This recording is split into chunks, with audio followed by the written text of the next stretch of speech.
cleared his snowsuit bag, but he kept some of his other clothes, and he threatened the young boy before letting. Weird. Like what?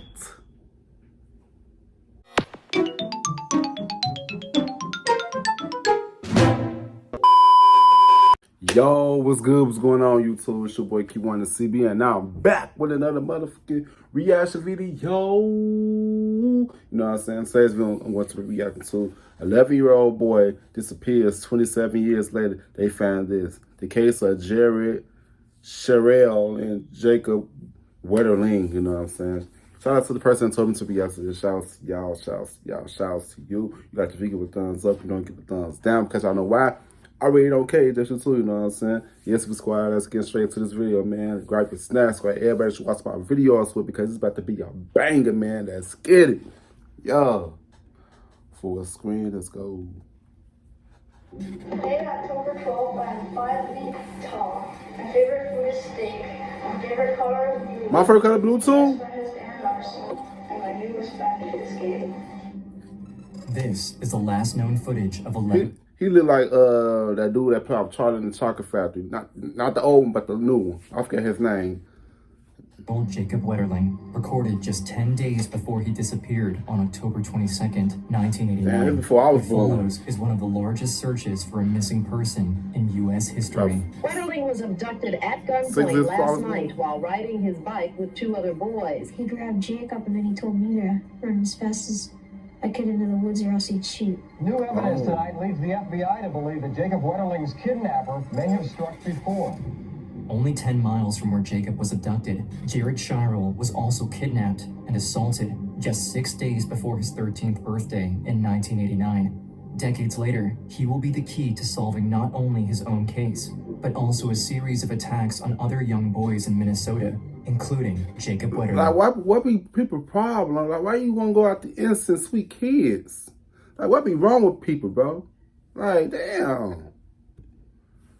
This crime was so horrific in nature, and it's gone on for 25 years. How many psychopathic pedophiles can exist in a 20-mile radius? Man, beat they ass. I want to know what happened. I was some motherfucking. Oh. If the answer's all there, then I'm gonna find it.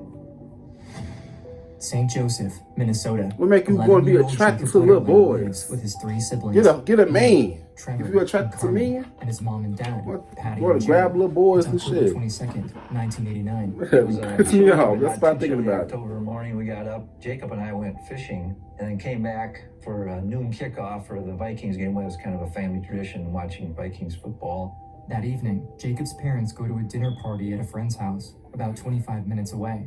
They were going to be back later that night, and they planned for the kids to stay at home while they were gone. We were in the middle of dinner. Trevor calls, asked Patty if he and Jacob and Aaron could ride their bikes down to the local convenience store and rent a movie. There's nothing between us and the store. It's farm field mostly and a few houses. But it was starting to get dark and I said, no, find something to do. We've got plenty to do. But the kids keep asking. They convince Patty and Jerry to let them go to the store with their friend Aaron if they take flashlights and head straight back home afterwards. St. Joseph is usually a very peaceful place. But I know, so I don't care, peaceful or not. No. Nope. The Wetterlings figure the kids will be fine, as long as they watch out for traffic. It must have been about 45 minutes. The phone rang and they called for me to come and take this call. And it was our next door neighbor who called and said, you have to leave that party right now and come home. He came back to the table and said, we gotta go. And I said, you know what, aren't those kids back yet? And he said, somebody took Jacob. Oh my God. Patty and Jerry are horrified. They rush home to find Trevor and Aaron in a state of shock. Trevor was just agitated. And I remember Aaron was like hiding in the corner, biting his nails. He just wanted to disappear. They had witnessed something awful. I want to do anything you can about this now. I want to know how they feel now, man. It was like a mask. Yeah, it's like was this for like nylon things for the mask? You know what color it was? The kids tearfully explain what happened. After picking up a movie from the store, Jacob, Trevor, and Aaron started to ride their bikes home. But then, Aaron heard a sound coming from the side of the road. You know, it's kind of tall grass. A kind of shiver went through me, and I didn't know if it was, you know, just the wind or an animal, but just something didn't feel right. And I just remember the first thing I saw was kind of the flash of a gun.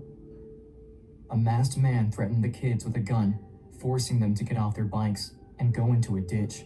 At first, they thought it was just a high school kid playing a prank, but they quickly realized how terrifying the man actually was. He said he would shoot them if they didn't lay down in the grass and turn off their flashlights. So they like, God, man, that stuff is crazy. That stuff is, it ain't right that man would do that though, bro. Man, bro, damn. Orders. The silhouette probably sent chills down my spine to hear his voice again. And he asked Trevor to look at him and tell him how old he was. Same with me, and then same with Jacob. And then, you know, he told Trevor to run as fast as he could in the woods or else he would shoot. And then Trevor was gone maybe 10 seconds. You know, he basically did the same thing with me and told me to run. Trevor and Aaron ran as fast as they could, knowing the man could decide to shoot them at any moment. They turned around, hoping to see Jacob following them, but both Jacob and the attacker disappeared. Trevor and Aaron frantically went back to the house to get help. They escaped to safety, but they had no idea where Jacob went or what the man planned to do with him. I was the last person, you know, with him. You have that guilt of he should be here and I shouldn't be here. Hearing Trevor and Aaron's story, the Wetterlings are devastated and desperate for answers about where their son is and who took him. Trevor and Aaron give as many details as they can about their attacker. The search for Jacob becomes one of the largest searches for a missing person in U.S. history. As days pass, no one can find him, but the Wetterlings' best hope could come from another victim, a young boy named Jared Scheierl. There were details that I recognized right away. Description of the voice was similar. There was a number of details that were pretty consistent to my case. January 13th, 1989, 9 months before Jacob's disappearance, 12-year-old Jared Scheierl lived a happy life with his family in the small town of Cold Spring, Minnesota, just 10 miles from the Wetterlings. That night, he went ice skating with his friends. Afterwards, they got malts from a cafe. What started as a typical night quickly took a turn for the worse. When it was time for the boys to head home, Jared walked up to his friend, Corey. There's a little alleyway out back, and we walked through the alleyway. And the one thing that I will always capture was Jared asked me to walk him home, and I said no. Jared said goodbye and started to walk home alone. But when he didn't get back on time, his family started to panic. Where the hell would he be? It doesn't take an hour to get from the restaurant. Man, that's why you should never let your kids walk along by themselves. That'd be at least an adult with them or something. Like, I don't play with the kids from my family. I don't play that shit with them. Hell no. Always. No one if knew I where found out, Jared was, but nearly 2 hours after he said goodbye to his friends, good thing mental health is more, it's talked about more nowadays. Back then, they ain't really care for it. And the man who did it was still out there. His parents called the police, and Jared had to relive his traumatic experience for any hope of catching the man who did this to him. No kid should experience this shit. When I started walking home, a car approached me. I just started giving this guy directions. The man had got out of the car. He grabbed me. He said, "Get the fuck in the car. I have a gun and I'm not afraid to use it." Jared followed the man's orders, doing everything he could to survive. He studied the car as much as possible, hoping he would be able to escape and use the details later to help catch the attacker. He noticed there was a police scanner inside the car. The man made Jared pull his hat over his eyes and lay down in the back seat. But still, he paid attention to every turn they took. Man, he's smart. After driving for about 15 minutes, the man turned onto a gravel road and stopped the car. Jared was gripped by fear as the man approached him. Then, the 12-year-old was sexually assaulted in the car. When it all ended, Jared was terrified, wondering what the attacker was planning to do to him next. But to his surprise, the man drove him right back to Cold Spring, about 2 miles from the Scheierl's house. He gave Jared his snowsuit back, but he kept some of his other clothes, and he threatened the young boy before letting... Weird. Like, what?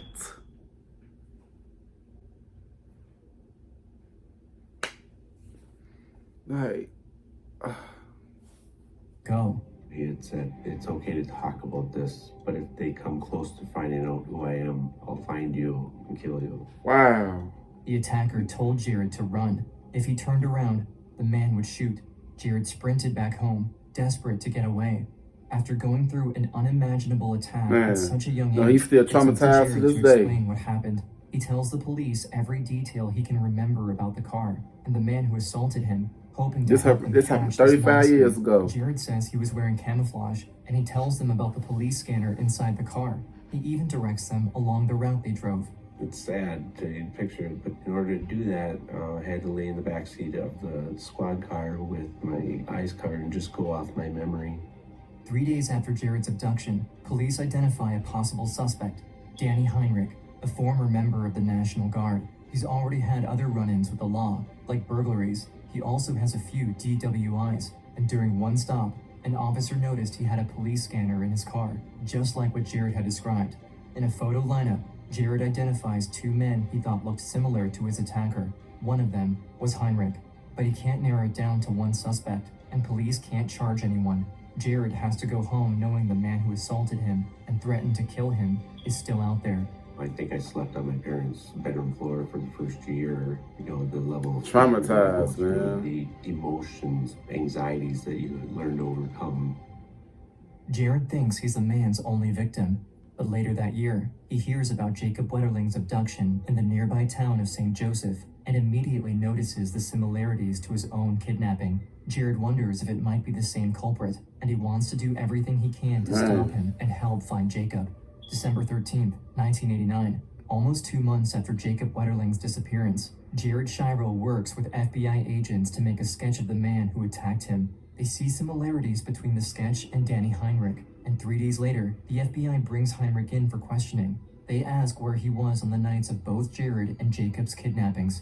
He doesn't have an alibi for either, and he agrees to give them his shoes, a hair sample, and the tires from his car. The shoe prints and tire tracks left at Jacob's kidnapping site are similar, which helps officers to get a search warrant. Once inside Heinrich's house, they find radio scanners, black boots, camo pants, and even photos of young boys. However, police let him keep the photos, and they leave. February 9th, 1990.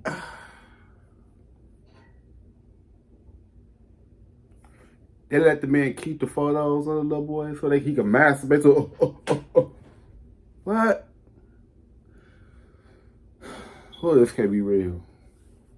Nearly a year after Jared was attacked, the FBI matches fibers from his snowsuit with the fiber sample from the car Danny Heinrich was driving. He's arrested on probable cause for Jared's kidnapping and sexual assault. FBI profilers help set up the interrogation. They even stuff papers in folders and write Heinrich's name on them, trying to intimidate him and make it seem like they have a lot of evidence. But in reality, they need him to confess. They hold him overnight in He's not jail, gonna confess. but he denies everything. The county attorney decides they don't have enough evidence to charge him with anything, and they have to let him go. Criminals are smart. You gotta Suspicion outsmart them grows, and while they motherfuckers. can't prove anything yet, Jacob's family refuses to give up their fight to find him. We are constantly looking at this case. We're not going to put it in a drawer. We're not going to forget about it. We are going to stay committed to getting this resolved. We owe that to the Wetterling family and the community to get an answer to them. When your case gets cold, the only person that can keep it in the public eye is a loved one. And they have tried to do that, and Patty has never stopped trying to keep Jacob's face out there. I never want to have to look Jacob in the eye and say, you know, I wanted to keep going, but I got tired, or it was so long. Man, that's what their parents go through. Meanwhile, the pressure builds on Jared. He wants to do everything he can to help connect his case to Jacob's and to bring answers. Police often pull him out of class at school, and even though they try to keep his identity private, rumors spread quickly in the small town that he's the boy who was assaulted. He constantly has to answer questions, and investigators keep pushing him to tell them for sure who did it, even though he doesn't know. One particular interview, my parents were Give me allowed 2 months to for the these room. keys. I was drilled with all the necessary details and then questioned in regards to how certain I was on those details. It led into, you know who this person is? And, you know, as much as I wanted to provide the answer, I didn't know the answer. I finally broke down in tears, and my parents had seen me and said, we're done. Jared's family decides to leave Cold Spring, hoping to help him move on and feel like a regular kid again. Man, They want to protect him that from all stuff the still pressure gonna and also haunt from him. the attacker, who still lurks free. They move just about 20 miles away to their new home in Painesville, Minnesota, hoping for life to become more peaceful. But But Jared and his family have no idea about the horrors that are already going on there, and they won't find out for over 2 decades. Wow. For years, Jared Scheierl's case and Jacob Wetterling's kidnapping remain unsolved. It seems like there's no hope for finding Jacob or catching the man who took him. But over 20 years after the kidnappings, one blogger will make a discovery that changes everything. I was looking for something new to write about, and a story came on the news about the Jacob Wetterling case, and I thought, what happened here? You know, how does a kid just disappear from here? And she's got the benefit of not being law enforcement, so people will talk to her differently, and she keeps uncovering things. I spent a lot of time at the library and online and going through old newspaper articles. And I figured out early on that I really wanted to talk to this guy named Jared. Around 2013, Joy Baker reaches out to Jared. She found a newspaper article about a series of unsolved kidnappings and assaults of young boys in Painesville, Minnesota, the town where Jared and his family moved to after his assault in Cold Spring, only about 20 miles away. Starting in 1986, 3 years before Jared and Jacob's attacks, there were multiple reports of a man terrorizing young children in Painesville. Why young kids riding kids? their bikes or simply Like, what's his motive? I always want to interview like pedophiles and stuff, killers and stuff. Like, that's to get a glimpse of their mind. Like, what made y'all do that? Even though I know they probably not go tell me the exact truth, you know what I'm saying? But damn, you know what I'm saying? I just be wondering something like what makes you want to do these type of crimes to these innocent people? Like did something hurt you or something? Like, damn, that's this video. Downtown. He would then grab them, ask their age, and assault them before letting them go. Police were never able to stop the man or figure out who he was. But Joy Baker thinks those assaults could be connected to Jared and Jacob's kidnappings. When Joy talks to Jared, he's shocked. It's the first time he has ever heard about these other cases in Painesville. 25 years later, and I had learned this that's Jared. from Joy. You can't imagine my eyes when I had seen that and just thinking, I lived here. To Joy and Jared, they sound strikingly similar to his kidnapping, and even the FBI agents hadn't connected the cases together. They asked me to send them the article. They weren't aware. We could have found them and piled up cases of abuse by him then. To me, it's just something, again, where we failed. It still bothers me. Man. For decades, Jared thought he was the only survivor, but as soon as he learns there are others, he decides to conduct his own investigation. He could be the connection police need to find Jacob and to bring justice for all the young boys and families impacted by the attacker. That initially was the reason that drove me to the amount of investigating or researching that I have done, is the fact that I am a parent now. I couldn't fathom having to go through that. Man, for real. Experience. There's a sense of loss. Over the next couple years, Jared and Joy continue to investigate. They do countless hours of research, and Jared finds and reaches out to other survivors. Within the first week, I talked to one of the victims and just got details of his attack, and they knew who I was. They were comfortable talking, and it led to a domino effect. Finally, after all of Jared and Joy's work, investigators look again at the Painesville cases, along with Jared's. Authorities still have a hair sample from an early suspect who lived in Painesville at the time, Danny Heinrich. With advancements in technology, investigators are able to use DNA from Jared's clothes he wore on the night of his attack and compare it with the DNA from Heinrich's hair sample. It's a match. Police now have concrete evidence that Heinrich is the one who attacked Jared. But sadly, Jared finds that he won't be able to put him in jail for it. They said, is he dead now? Is, we have your guy. The bad news is statutes of limitations exist in your case and we cannot prosecute. Damn. That made me feel like I've worked hard to find this answer, and I get the answer, but I don't get prosecution. That's it's not crazy. fair. Even though Jared can't get Heinrich convicted for his case, he still wants to help the other families who need answers.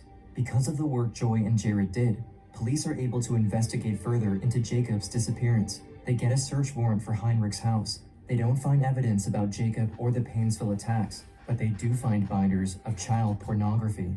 July 28, 2015, Heinrich is arrested on child pornography charges. But while investigators believe he took Jacob, they still don't have definitive proof. Right, They may what? never know where Jacob is or what happened to him if Heinrich doesn't confess. In a desperate attempt for answers, they come up with a shocking deal for him. If he shows them where Jacob is, then he won't be charged in his case. They will also... Oh, that's how they get you. They play with your mind. They be like, yeah, we finna have this motherfucker confess, you know what I'm saying? Yeah. Then block his ass so he doesn't be fucking down in the dungeon. Throw the keys out, you know? all but one of the child pornography charges. U.S. Attorney Andrew Luger thinks it's the only way to get the truth, and the Wetterlings agree to offering the deal to Heinrich. Right. Belief, but not evidence. So my job, under all of these awful circumstances, put him behind bars for a long time and get the answers that this family and the state of Minnesota have been looking for almost 27 years. Was it a hard decision? No, not really. For nearly 27 years, we've been looking for Jacob. We wanted to know, where's Jacob? Heinrich agrees to the deal. After only 10 minutes in court, the prosecutor asks if he kidnapped, sexually assaulted, and murdered Jacob Wetterling. He calmly responds, "Yes, I did." He goes on to explain what happened when he took Jacob. After he assaulted him, Heinrich thought he saw a police car patrolling nearby. He panicked and shot Jacob. He also confesses to Jared's abduction and sexual assault, and leads the officers to a spot just outside of downtown Painesville, where he buried Jacob's body. Wow. It was actually absolutely stunning to try and process. How do you shift your head from hoping and searching to now knowing he wasn't alive? Because of the plea deal he made, Danny Heinrich is not charged with Jacob's murder, but in 2016, he's sentenced to 20 years in prison for child pornography. Crazy. He will be in his 70s when he gets out. Jacob's death is now a painful reality. Man, but at least I got some answers. The truth about what happened nearly 30 years ago. Shit, over 30 years. Says they almost feel a sense of calm, knowing that Jacob isn't hurting. I want to say, Jacob, I'm so sorry. He looks like his mom. Incredibly painful to know his last days, last hours, last minutes. That gunshot snuffed his breath out, but his spirit is so strong, you can just see how it affects people. He's taught us all how to live, how to love, how to be fair, how to be kind. He speaks to the world that he knew, that we all believe in, and it is a world that's worth fighting for. His legacy will go on. We love you, Jacob. Jacob's parents created the Jacob Wetterling Foundation, now the Jacob Wetterling Resource Center, a program that helps families of missing children. They also worked to pass the Jacob Wetterling Act, which required states to establish sex offender registries. Patty Wetterling served as the chair of the board for the National Center for Missing and Exploited Children, and today she's a well-known advocate, never stopping her work to protect children and help other families. We're fighting for our children. They have hopes and dreams, and it's our job to find them. We can never give up, ever. Without Jared Scheierl telling his story, and his work with Joy Baker to get justice, the Wetterlings may never have known what happened to Jacob. Today, the Wetterlings are still close with Jared and Joy, who helped bring answers for many families that have been fighting for decades. That's good, man. I'm grateful for the level of support and encouragement that I've received along the way. This is another step towards closure. I give Jared all the credit in the world. He's come forward and said, I think it's the same guy. I want to do everything I can to help Jacob. I hope some other people realize how brave Jared really is. For real. I also want to say one that man old as hell now. Shout out to Jared and Joy. Jared had the courage to stand up and say, this happened to me, and there are others. We really did just adopt this man. He was so incredibly, powerfully part of our resolution. Man, bro. A disturbing secret. The couple That's cheering in the crazy. stands, Celeste and Stephen. Like, why would you do that to a kid? Like, I can't never process like how you be so sexually attracted to a child, bro. Like that stuff is wicked. That stuff is wicked, bro. Man, bro, man. I'm glad that he finally got his justice and stuff, you know what I'm saying? But yeah, man. If you comment down below on what you guys think about this whole case, and I'll see you guys in the next video. I love y'all. Peace out. Rock you in your face, stab your brain with your nose.